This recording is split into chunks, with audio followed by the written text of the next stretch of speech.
What's going on, YouTube modeling community? Pappy here at West Georgia Rides and Customs. Welcome back to the channel. Welcome back to the 2021 AMT Bronco build that I'm kind of doing a big kit bash on this particular kit. This is a this is the actually it's a second gen Bronco that we picked up before the holidays, and when I opened it up, I really got inspired by just wanting to build another big four-wheel drive, similar to what I built a long time ago on a Blazer.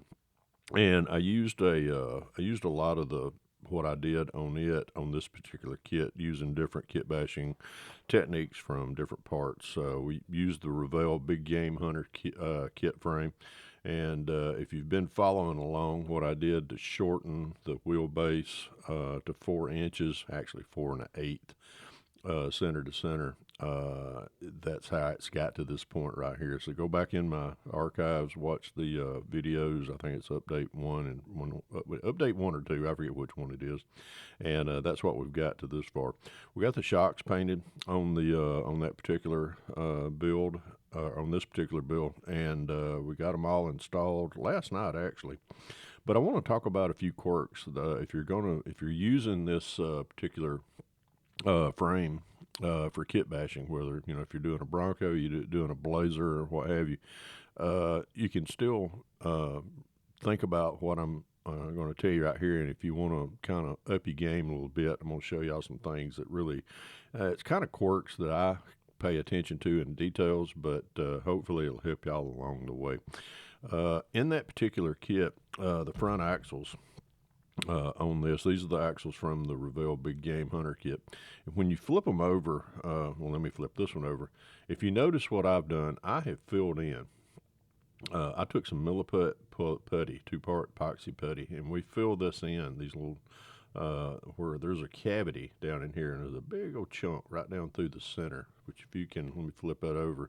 You see what I've done right there is I've filled that big oval shaped right there where it was missing, and we dropped the milliput down in there, formed that in there, and then we took a sanding stick later after it dried and got everything smooth and filled that chunk in.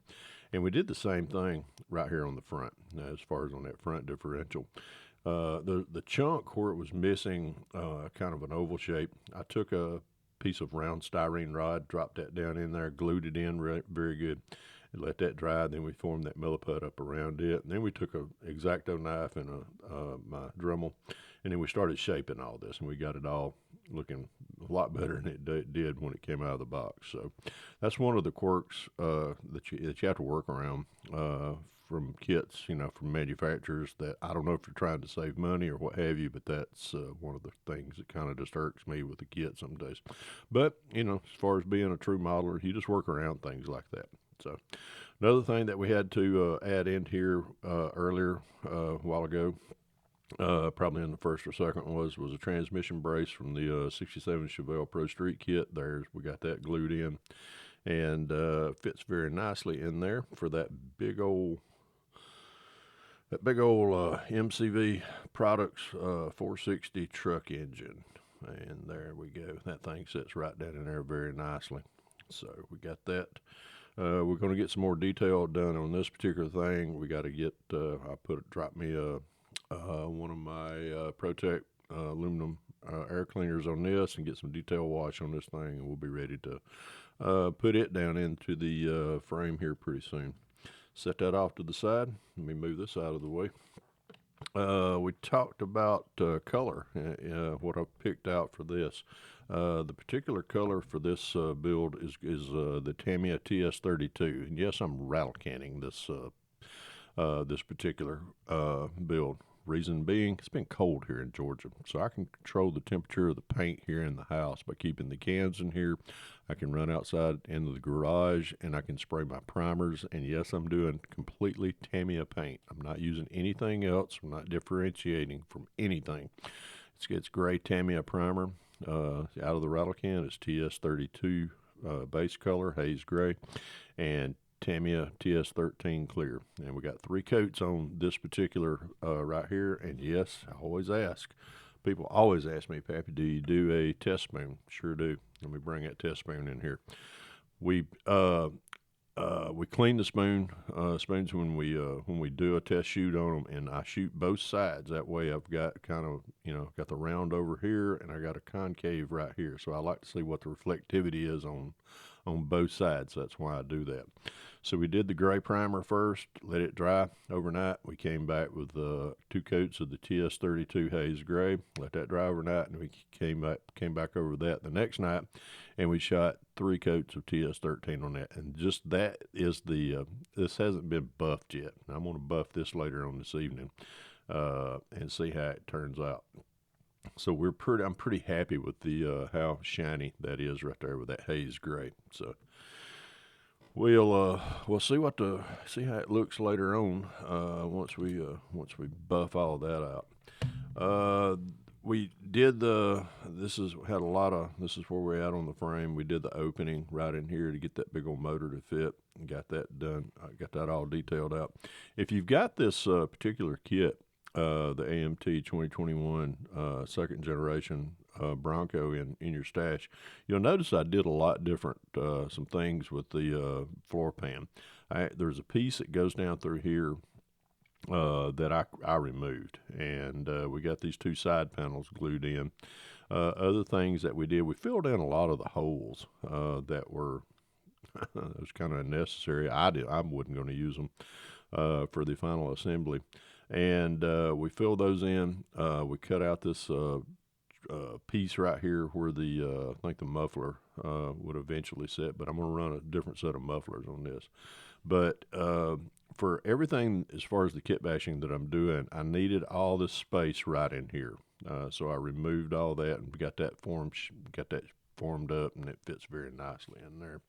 And then we got, I'll show you what the frame, if you turn it around right.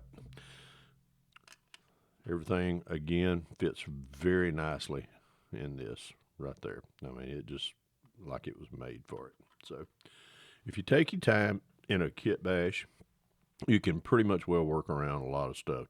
You just have to do a lot of form fitting, checking it out, and things like that. All right, we talked earlier about some of the quirks of the Revell Big Game Hunter kit as far as in the suspension, on the front suspension. These are the tires and wheels that I chose for this particular build, and these are the Scenes Unlimited TSL boggers that they sell. And we talked about directionalization, and we got everything assembled up in these. These tires have a bigger opening as far as on the wheel itself, and the Revell Big Game Hunter tire wheels would not fit in there. These are a set of wheels that I had from another kit. I think these are I forget what the diameter are on there, and fit the Revell Big Game Hunters. But we took those, hollowed them out, and we took the kit wheels from the Bronco, detail painted them with some black, and did some trim work in there on those little slots. We retained the wheel as far as the backing on some other kit. I don't know where I got them, but we sprayed some AK Super Clear or Super Chrome on that on those pieces. We detailed out the brakes itself, got them glued in, and we're about ready to glue these bad boys on. But we talked about directionalization of tires and wheels of these right here. And I don't think I'm gonna get these things to stand correctly. All right, we talked about on directionalization. Just put your finger on it, Fred. There you go. If you see on these TSLs, Super Swamper or boggers, you see how the V's are turned on each one of these? That is the direction that the tire is going forward in. So, yes, each tire has a corner that it has to be positioned in, and these are the front ones. These are the front tires, so this is the driver's side, passenger side. I'll set that one right there. And these are the rears. This is the driver's side, passenger side. So see the directionalization pattern on those. Let's pull out the Big Game Hunters, and we're going to talk about what Revell could do a little bit more thinking on these. Let me pop one of these wheels out. Uh, the Revell Big Game Hunter, and let's talk about the patterns right here. I've got the wheels already put in here, but if you're familiar with that kit, that's what you get. You got a backing on there that isn't supposed to be cut out. What you do is, if you look on the back, you see how that crowning is right there on the back of these. This is the side that sticks out, and I've already, when you drop that down in there, you line the tabs of that crown up with each one of these holes, and you push them through. So when you get all that done, and here's another thing, with this wheel, when you push it through on the crown, let me do it on this one. You've got an outer lip right there. You can see right where my finger's pointing. You push that crown through on each side. Then you bring that tire up just like that. And you bring that lip, that bead up around that corner right there. And you can see what I'm doing right there. And then that is how they want you. But once you get them all together, and if you notice, you'll start noticing the tread patterns are all turning the same way.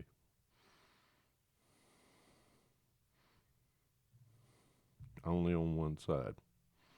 And that is just, if you notice, don't run away.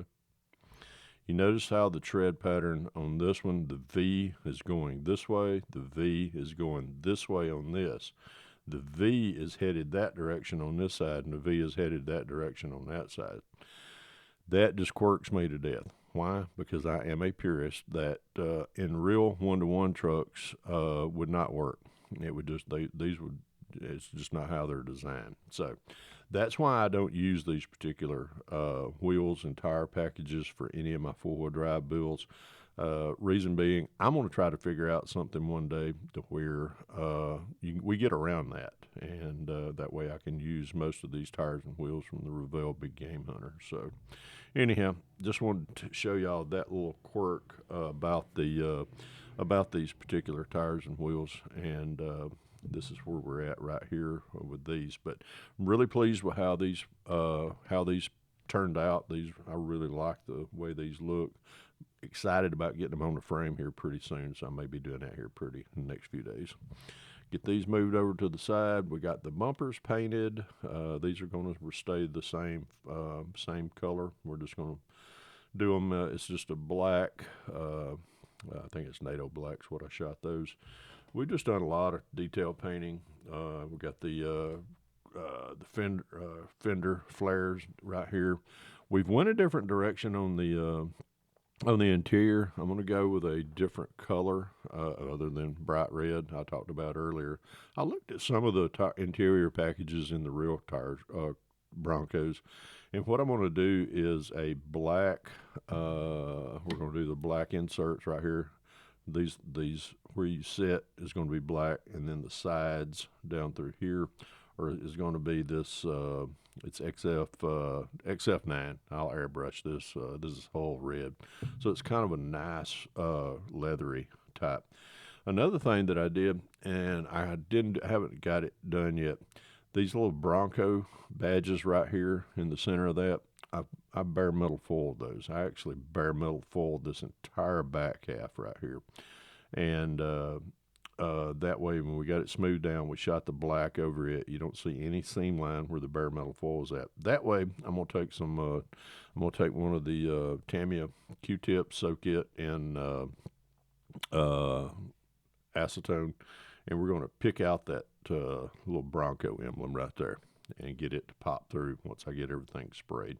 So that's and I'll show you the results of what that looks like here, because I did the same thing on the front Bronco with the badge right here. We sprayed, I put a strip of bare metal foil all the way down through here. Got that burnished in, got that fitting down in there. We sprayed it with black. This is NATO black.